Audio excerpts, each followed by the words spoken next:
Study with शीतलमध्ये आपल्या सर्वांचं स्वागत आहे. आपण घेतलेलं आहे हँडरायटिंग चॅलेंज. आज आहे डे 7. आपण जर चॅनलवर नवीन असाल तर चॅनलला लाईक करा, शेअर करा आणि सबस्क्राईब करा. आपण पाहत आहोत वेगवेगळ्या टाईपच्या स्ट्रोक्स. या पद्धतीने यू काढायचा आहे आणि एकाला एक जोडत शेवटपर्यंत घेऊन जायचं एकदम अलगद हाताने. या पद्धतीने या पण स्ट्रोकची प्रॅक्टिस पूर्ण पेज पूर्ण करायची आहे. त्यामुळे आपल्याला पेन एकदम हळुवारपणे वळवायची सवय लागेल. अशा पद्धतीने पूर्ण शेवटपर्यंत आपल्याला हे स्ट्रोक घेऊन जायचं आहे. या पण स्ट्रोकची प्रॅक्टिस पूर्ण पेज पूर्ण आपल्याला करायची आहे. ही झाली पहिली स्ट्रोक. त्यानंतर आहे ही दुसरी स्ट्रोक. उलटा यू काढायचा आहे. एकाला एक जोडत शेवटपर्यंत घेऊन जायचं आहे.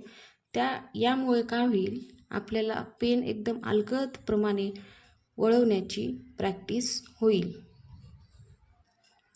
या पद्धतीने अगदी शेवटपर्यंत आपल्याला हा स्ट्रोक घेऊन जायचा आहे आणि या पण स्ट्रोकची प्रॅक्टिस पूर्ण पेज पूर्ण आपल्याला करायची आहे. त्यानंतर तिसरा स्ट्रोक. इंग्लिशमधलं स्मॉल लेटरमधल्या ई सारखा दिसतो. या पद्धतीने अगदी हलक्या हाताने आपल्याला हा स्ट्रोक शेवटपर्यंत घेऊन जायचा आहे. अशा पद्धतीने या स्ट्रोकची प्रॅक्टिस पण आपल्याला पूर्ण पेज पूर्ण करायची आहे. हे झालं स्ट्रोक. आता आपण पाहूया अ हा अक्षर बनतो तरी कसा. हा अक्षर आहे, पण किती स्ट्रोकने हा अक्षर बनतो ते आपण आज पाहूया. या अक्षराची प्रॅक्टिस करण्यासाठी आपल्याला सर्वप्रथम या स्ट्रोकची प्रॅक्टिस करावी लागणार आहे. या पद्धतीने एकदम हलक्या हाताने पूर्ण आपल्याला पेज पूर्ण या स्ट्रोकची प्रॅक्टिस करायची झाली. हा झाला 1 क्रमांकाचा स्ट्रोक.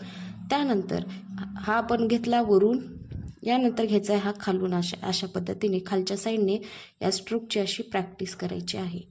या पद्धतीने झाली.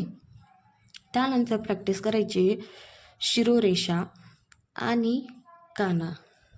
शिरोरेषा आणि एक काना या स्ट्रोकची प्रॅक्टिस. त्यानंतर करायची आहे ही रेष, आडवी रेष. या पद्धतीने मग आता बघा कशा पद्धतीने बनतो. ही झाली वरची स्ट्रोक, ही झाली खालची स्ट्रोक. मधून दिला आडवी रेष, त्यानंतर दिला काना आणि वर दिली शिरो